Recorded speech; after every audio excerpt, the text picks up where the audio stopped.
క్రైస్తవ సంఘంలో ఒక తల్లి ఉంది. ఆ తల్లికి 18 మంది పిల్లలు. అది చాలా మంది పిల్లలు చనిపోయారు, మొత్తానికి 10-12 మంది దాకా బ్రతికారు. ఆ తల్లికి ఉన్న గొప్ప కృప ఏంటో తెలుసా? ఆ పిల్లలు పండుకున్నప్పుడు ఒక్కొక్క బిడ్డ దగ్గరికి వెళ్ళి మోకరిస్తుందట.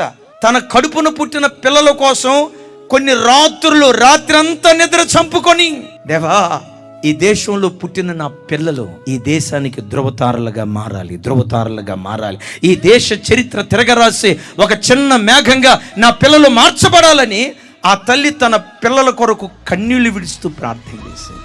కన్నీళ్లతో పిల్లల్ని పెంచింది కదా. ఆ తల్లి కనీ పెంచి పెద్ద చేసిన పిల్లల్లో 2 ఇంగ్లాండ్ దేశాన్ని తల్లకిందులు చేసి గొప్ప దైవ సేవకులుగా మార్చబడ్డారు.